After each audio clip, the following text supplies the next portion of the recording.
Hello, and welcome to this episode of The Balanced Mind, where we're going to be talking about decision making. If you've been following us over the time, we talk about accountants and bookkeepers' lives from two very different perspectives. Richard has the expertise around an accountant's spreadsheets and systems, and I come from the mindset side. But interestingly, Richard understands a lot about what I do, and I have a reasonable, I wouldn't say great, but a reasonable understanding of what accountants and bookkeepers do. So we've got a nice blend going on. And so decision making is one of the keys we want to talk to today. That's right, isn't it, Richard? Absolutely, yeah. I mean, you made me smile there, referencing me with spreadsheets and systems and processes, because those who know me as an accountant would not put too many spreadsheets in front of me. No. Um, but yeah, you're right. Decision making, it's such a huge topic, really, Mm. because yeah, with every single accountant I meet, struggling for time, the time to do the things that they know they should be doing. Um, Decision making is very much at the heart of that, so it's a good topic to get our heads around. Yes, and I think I only mentioned spreadsheets and systems because that's something that most accountants will identify with, and you can identify with much better than me because I have no Yeah, idea. you were stereotyping accountants. What I can I say? was sorry. Sorry to everyone out there. I was stereotyping you. Just like they're probably stereotyping me as being a bit fluffy. Oh yeah, yeah, yeah, absolutely. And interestingly, I spoke recently at Countertext like you did, Richard, and somebody came up to me afterwards and she said, "You so were not fluffy." She said that was really good advice and practical. I was like, result. That's It's my one tech background. it's one of the things. I mean, it's it's slightly off our theme for today, but it's worth mentioning. When I talk to accountants, I always urge them to look outside of the profession when it comes to their listening and their learning and their reading all the rest of it. Don't just listen to what accounting gurus and other accountants and bookkeeping specialists are saying. Look outside the profession, look at what other people are doing, look at what's happening in other walks of life, listen to people who are not accountants because you learn so much more. It was advice that was given to me by my mentor and trainer as a hypnotherapist. And he said, read outside your profession. You never know what you're going to get. And I read a book by a statistician. His name escapes me right now. But there was so much psychology in it. It was like, oh, right. Okay. I didn't know that. Didn't know that. Yeah, it was all about stats and how you have to be careful when people quote stats at you as to what's behind the numbers. So yeah, that's possibly something we could talk about another time. But decision making, absolutely. Um, just to carry on with some of the weird stuff I was talking about before we came on, I'm a Libran, and we are supposedly notorious at making decisions. But actually, people who struggle to make decisions in my world, as I am now as a helping people through their emotional and mental challenges, there's a whole wealth of things that are going on behind it, from not wanting to make the wrong decision, and certainly within the profession, you make a wrong decision, there can be some consequences to it. Um, not not wanting to do it because you don't really understand what it is you need to make a decision on. There's something missing in the decision making process, that you make a decision, and we talked about this in previous podcasts, based on a tick sheet, but not on what you know is right for you or for your client. But this is what the way that we channeled. So decision making isn't straightforward. The time of day you make the decision. If you start making decisions when you're tired, hello, there's not always going to be the right decision all round. Making decisions that are done in isolation without checking in can be, and we do that more with our partners, don't we? We mind read and make a decision for them, only to find out later it's all gone Pete Tong. So I think decision making is a big topic, but it would be useful to understand how we can get under the hood of how accountants and bookkeepers possibly make decisions. So I think one of the key things is to recognize when there is a decision to be made. that's a good point. That's a good Yeah. starting point. I mean, you said you're a Libran there. I never, I didn't know this, but I'm a Libran as well. So Oh, are maybe you? maybe it's not a coincidence that we called this the balanced mind. But there's an aspect of I'm not into star signs, but there is an aspect of being a Libra when you look at the description of a Libra, which is this concept of balance. And Mm. I've always found it, on the one hand, it's a strength to listen to the different arguments, but I've also found it somewhat frustrating because I'm one of these people who will listen to an argument and think, yeah, that sounds quite convincing, and then I'll listen to the opposite argument. I go, yeah, that sounds quite convincing too. Yeah, but I think where one of my strengths is that, regardless of whether I've been convinced or not by everybody in the room, to recognize that a decision needs to be made, and therefore I'm going to make a decision. I cannot be doing with conversations that go round and round and round. You know, um, We've all been in meetings like that. oh, haven't we just? Um, I was going to say, well, I know I will say it's one reason why, as a client, as a target market, we don't work for the larger firms, accountants, because the death by committee decision is not something I want to go through anymore.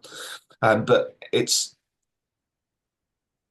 whether we shy away from decisions because they seem difficult. We shy away from decisions because we maybe don't know what the next step is. Um, Neither of those are a reason to actually avoid a decision. The the key thing is that we recognize when there is a decision to be made, and we make that decision. And I Mhm. think the reason why, if I talk about the hamster wheel, I think I'm sure most accountants and bookkeepers listening to this will know what I'm talking about. It's just that constant, trying to keep up with everything and not time to do anything. The number one reason why we are on that wheel is our own fault because we don't make decisions when they should be made. And I'm not talking about right decisions or wrong decisions because we only find out afterwards whether it's a right or wrong decision. It's about making a decision in the first place. And the fact that we don't, we've talked about procrastination before, haven't we? But the fact that we don't make a decision, I think, is one of the biggest failings for people who run accounting firms, bookkeeping firms, and indeed for people who work in them.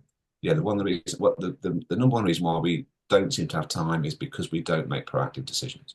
There, I've said it. I've put my card on the table. So it's interesting because one of the things that I think we do not do is allow ourselves, and it's a big thing for me. I'm talking about time throughout May, and how we don't allow ourselves time to think, to reflect, to see what's going on. And I think you're right. Is this the right time to make the decision? When does that decision truly have to be made? And, sometimes it's now, in which case it's all contextual. You have to make a decision based on what you know right now, don't you? And, I don't know, for example, whether to submit somebody's accounts when you don't have all the information, you have to make a decision. There's a deadline and we need to get it over the goal line, if you like. And we have to make a decision. And sometimes we don't have everything. But there is always a period afterwards when you can go back and retrospectively make some changes, as my understanding. Correct me if I'm wrong there. So there's always something that can be done, but sometimes some decisions don't need to be made right now. But they're the ones that we can fall over with as well. The instant decision where we've not given it the due diligence, if you like, of whether the decision is the right thing to do. So I think your point about timing is very important. So there's those decisions that can wait and those that need to be made straight away. I mean, what process? I like to talk processes because we have a process that goes on internally. We've talked about that before in previous podcasts. What process do you follow when you are, because we're going to hold you up as an example, a shining example, to make a decision when you've got to quickly? Do you think about it? Do you write it down? Do you map it out? Do you have a tick box solution? Or, as we talked about in a recent podcast, do you go with your gut? You've done the ticks and now you go with your gut and how you feel about it, or is there something else going on? I've just put you on the spot. And I think that it's possibly one of those things where there's multiple strategies. Because the thing about decision making is it very much depends on the circumstances at the Hmm. time. The most important thing is that you recognize that you are making a decision, even if that decision is to not do anything right now. That is a decision. That Yeah. is. And so if we take that example, if my decision is to not do anything right now, okay, that's sort of only half the decision though, because that's giving me an incomplete picture. Because if you're going to make a decision, generally you need to go, okay, what's the next step? And if my decision is right, I'm not going to make a decision on this right now because I'm busy doing something else, or because I need some more information, or it's less important than what I'm doing, whatever it may be. But I make a decision, right, I'm not going to do this right now. That's a decision in itself. But for it to be an effective decision, I need to think, okay, what is the next step in this? Now, it might be I'll put it in the diary for 2 o'clock tomorrow, or it might be, um, uh, I might reschedule it. I might say, well, I'll come back once I've had that information come in. For instance, as long as not just I've made the decision not to do it now, but what is the next action? What's the next step? Because that always keeps it moving forward. Where we go wrong is where we just push it away without making a decision. So, yeah, there's a big difference between I'm not going to do it right now because I've prioritized what I'm doing right now. Therefore, I'm going to put it in the diary for tomorrow. And I'm not thinking about it. Go away.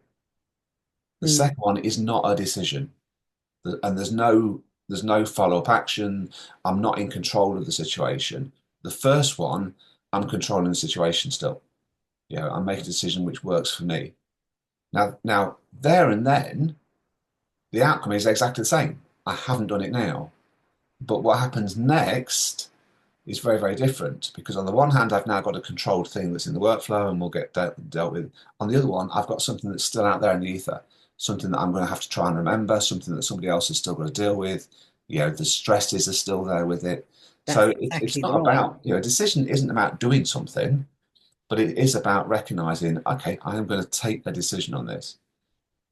And that makes such a difference between taking a decision and simply avoiding something or pushing something away. I love the way you've put it. And what was going through my head, it's almost like a stake in the ground, isn't it? So, the stake was today, or I'm faced with the decision making now. I'm going to move the stake to tomorrow at 2, I think you said. Whereas actually, all you've done is you've just walked past the stake, just leave it there. No decision taken. So I do like that. That's just what imagery came to my head right now. And I think, when people are, I love the process, and I think people don't really think about how they take decisions. They take decisions all the time. Or, shall I have a comfort break now, or shall I, do this piece of work? Shall I, check my email, or shall I scroll on social media? We're taking decisions all the time, but we don't think about them.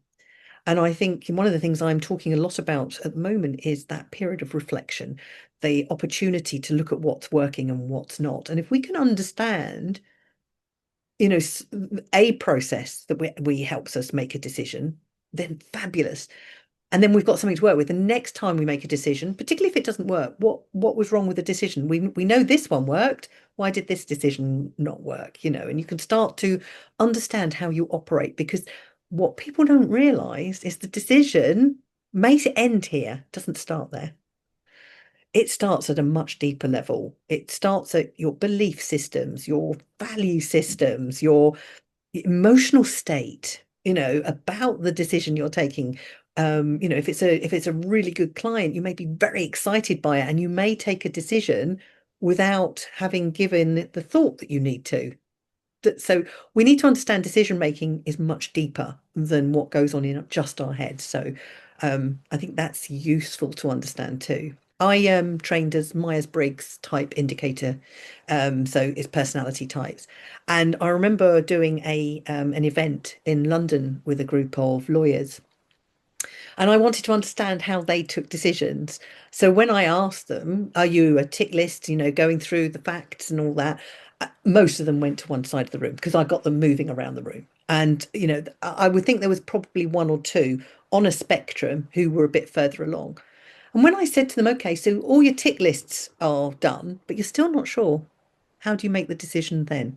So a bit like your conundrum of, you hit listen to one person, it's that decision, and then you just oh, hello, there's some good stuff there.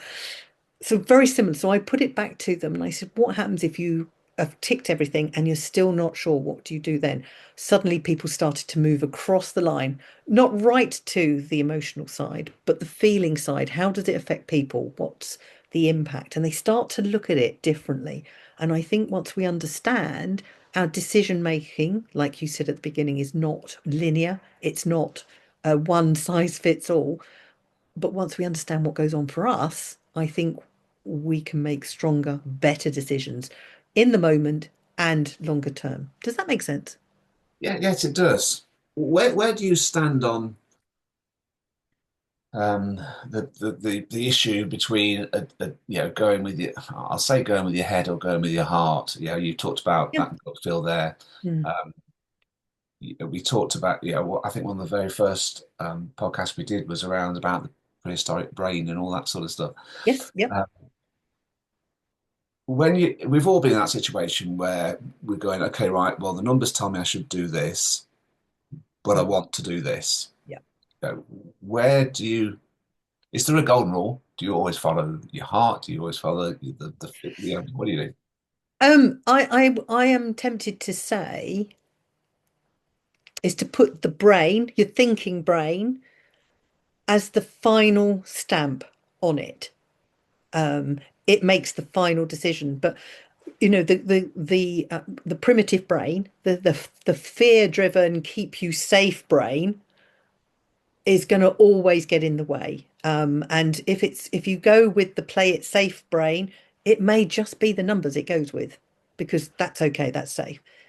But like we've been talking before, is that if you don't love it, what's the consequences? If, however, you're going purely from a heart-centered thing, it doesn't matter whether you're safe or not. I want to do this. I want to do this.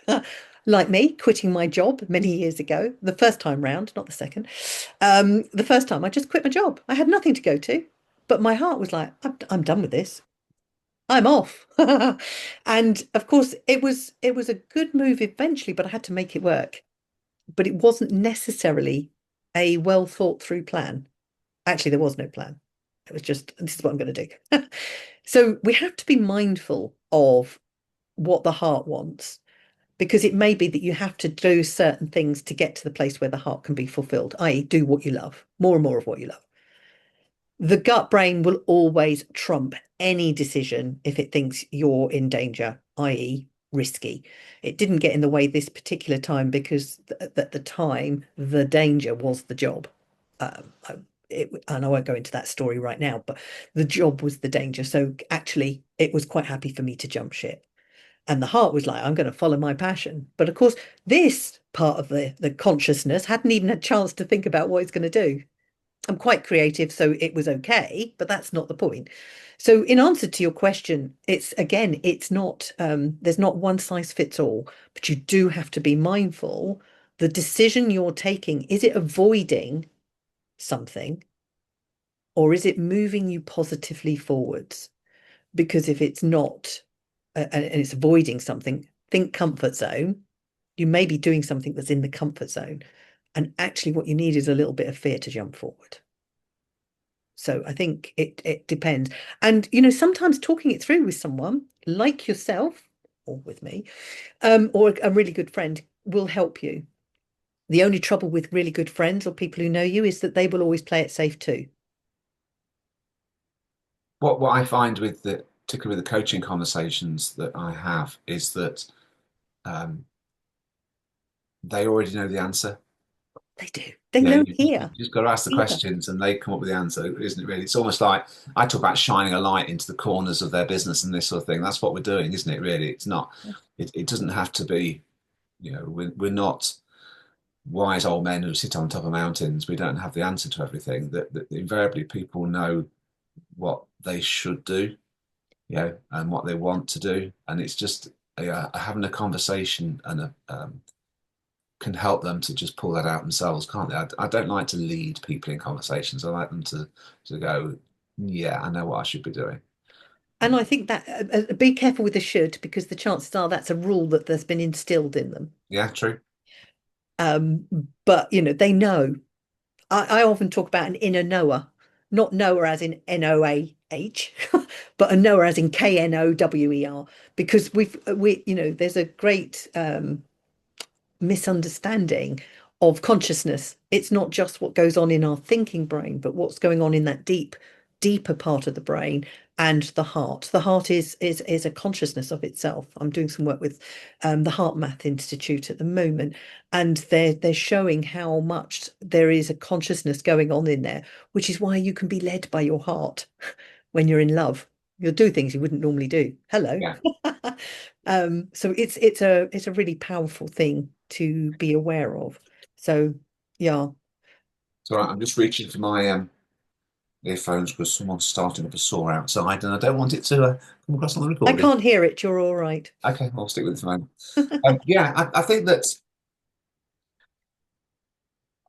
for me, one of the most important things is recognizing when you're not making a decision and knowing you're not making a decision, because that can sort of that eats into you, doesn't it? Really, when you know that you're putting something off, and sometimes there's a good reason to. Sometimes it's if the someone says to me now, what do you want for Sunday lunch? Do you want chicken or beef? I'm like, well, it doesn't matter what I like now because it's like what I like on Friday when we go shopping. It's a bit irrelevant now, and I've got other things to put about. But equally, when we're avoiding a decision, that has all sorts of negative connotations for us. That there's the practical one, the fact that we haven't made a decision, therefore we're not moving forward.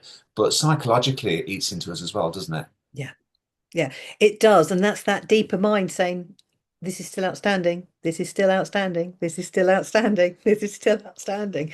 And I often liken it to a toy train on a circular track going round and round and round until you make a decision. It's just going to keep coming round. And as it comes round, it's just building up.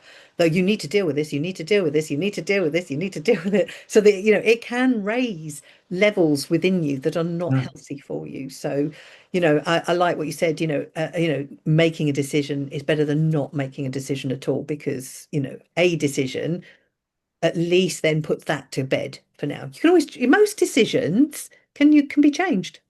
Most decisions, I'm not saying it's always easy. So, somebody who's starting out in their career, for example, they're doing a job that they hate, well, they could stick with that for 10 years and still be hating it. Why would you? So what's the risk? Well, yeah, you jump ship and go somewhere and you don't like that. Fine. Do it again. Do it again. Yeah, Just keep going till you get where you need. One of the things and I that found from, sorry, no, no, you can't. I was just going to say, one of the things I've learned is that, when you keep making those shifts, you can't see the bigger picture of your journey, but everything you go through is you way you learn and you bring everything with you to where you are next. So as an accountant or a bookkeeper, everything you do, you will learn something from. Mistakes are there for you to learn from because if you never make a mistake, then you're at risk of making the big ones, quite frankly. Yeah, and I think that's one of the areas where people need to be aware that there's a difference between a bad decision and a wrong decision, and that might sound a bit weird, but bad decisions are something we should avoid. I could go, right, I've decided tomorrow I'm going to swim the English Channel. Mm. I'm not a strong swimmer. I haven't trained. I haven't done any sort of planning right. That's just a simple bad decision. Yeah. It's a stupid decision. I could, um, well, to keep the analogy going now, so I'm putting myself on safe ground here now, but to say, okay, right, well, I decide I'm going to, to swim the English Channel in 12 months' time, and I do the training, and I do the planning, and what have you. And then I decide to go from a particular point on the south coast. I've looked at the weather conditions and all the rest of it, and I go from that particular point. I've got 3 or 4 points I could go out from. I choose one of those points, and I swim and I struggle because the currents aren't great, the weather's not great, something that was anticipated. That's not a bad decision. It's not a wrong decision because I don't know how it would have been if I'd gone from the other 2 points. Yeah. So yeah, we do this thing where we think, oh, I've made a bad decision here. Well, no, you haven't. You've made a decision where it hasn't worked out how you planned. That doesn't make it a bad decision. Yeah, because you don't know what would have happened with the other two. No. And I think we beat ourselves up because we think we've made a bad decision, or we sort of, we avoid making a decision in the first place because we're scared of making a bad decision. Just because something doesn't pan out the way that we'd hoped it would pan out Mhm. doesn't mean to say that we were wrong to make that decision. And as you say, you just then deal with that new situation. Yes.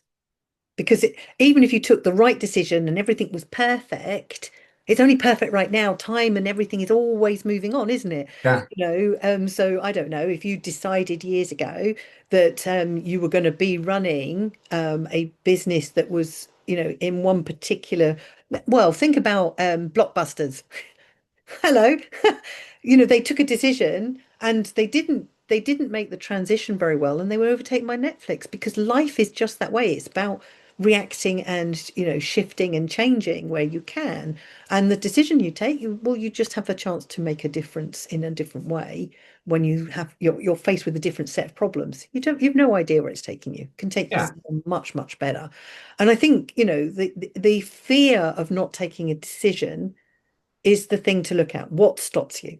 What is stopping you taking that decision? Fear of getting it wrong, coming back to what I said earlier, fear of, you don't have all the information. I can't do this. There's be a whole load. It's all but fear-based.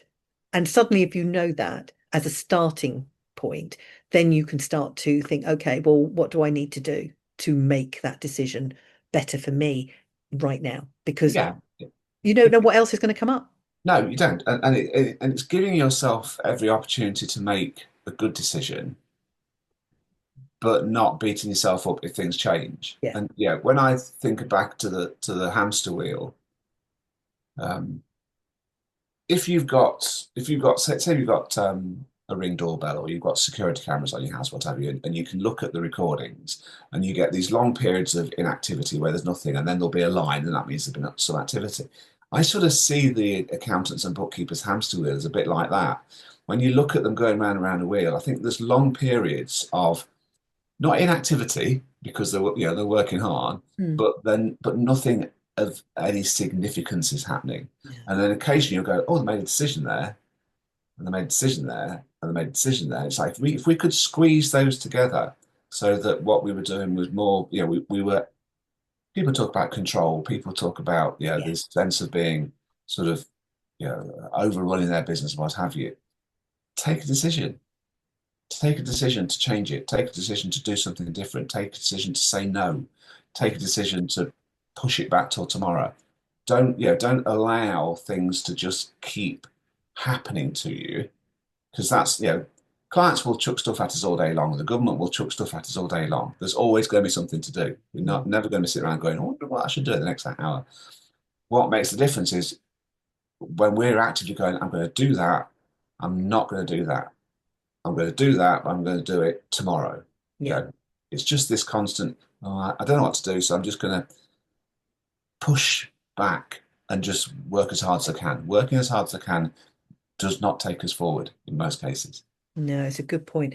Who's the Tarantino? Quentin Tarantino? Yeah, Saw a clip of him on another podcast. And to be fair, he was in his 20s and he wasn't doing very well. And he said he made a note. He stayed up one night, made a note of everything that wasn't working in his life because he knew something was not right and he just couldn't pin it down. And he put everything down and then he went through and what he could do differently. He made a decision that evening, that night, to do something different. And he said he started working on that and, he started to see everything start to shift and change. I'm not suggesting that's the way to go, but what a great thing to identify decisions that haven't worked for you in the past. You think they have, but have they? And you start to look back and you say, okay, this is where I'm at now as a result of a decision back then. What could I've done better? What decision did I take that's brought me to this point that's not working for me?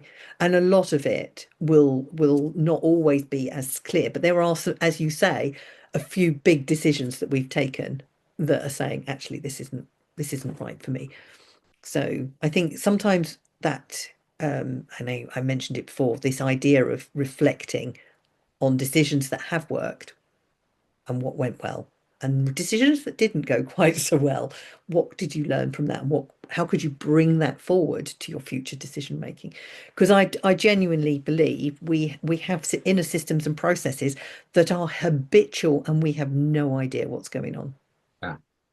It's interesting because it would be an interesting exercise for for people to write down all of the things in their lives at the moment, personal life, business life, that actually require a decision. Mm, Because first of all, it can be quite a long list, but also when you look at it, it's where most of your stress is coming from. And good so point. to take that, so so if you just let's just keep it in business terms, I can probably talk to most accountants and bookkeepers now and go, okay, so think about that client that you're umming and ahhing about whether you should increase their prices or not. Think about that client that you're umming and ahhing whether you should be working with them or not. Think about that area of the business where you're umming and ahhing about whether you should systemize it or not. Yeah. These are the things that are keeping you awake at night. Mm, So how about you make a decision on the first one, make a decision on the second one, make a decision on the third one. Just do it. Let's Should we do it now? Let's do it now. Yeah. Because all of a sudden it's like, oh, okay, because sometimes we see the fact that we delay and we defer and we push back, it is like sort of pushing a mountain of sand, isn't it? The more we push it, the bigger it gets. yes, And it and, does. You're and right. actually, if you just get a spade and a shovel through it, actually, that wasn't as I thought it was going to be. No. Yeah. Now, what happens the other side of that mountain? Who knows? We'll find out in due course the outcome of that decision, Yes. and then we'll make a decision based on whatever that is. Yeah, and we might win some, we might lose some, but I've stopped stressing about it because I've done it. Mm, And it's just that sort of just it's the Nike thing, isn't it? Well, we say Nike, it was the Greeks, wasn't it, who came up with it originally, but like just do it. yeah. Seriously, just do it.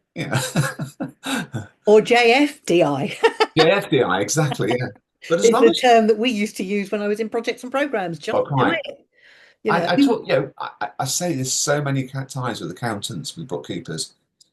You're professional people, you're legal people, you're moral people, you're ethical people. When Yes. you make decisions, you are making the best decision that you can make. Right? Yes. You're not making a decision that is going to be, deliberately unfair on somebody else, or is going to be illegal or immoral. You just don't do that sort of thing. No. So you can be confident that you are making your best decision. Time will tell whether it works out or not. We none of us can read the future. Just do it. And if it works, brilliant. If it doesn't work, hey, we've got another decision to make. Well, I think that's a really good ending to come to this podcast then is JDI or JFDI. That might be the title of the podcast, actually. Yes. So, so there is no perfection. I think the summary of that is there's no perfect decision. Even a perfect decision contextually in this time could be different if you make it next week for a variety of reasons. The thing is, sometimes it's best just to take the decision and work with the outcome. And on the whole, most of them will work out. And if they don't work out exactly as you want, you just take another decision. A series of decisions. Love it. Thank you very much, Richard, for your time. And yes, we'll catch up again in the next session. Yeah, my pleasure. It was fun again. Thank you. Bye.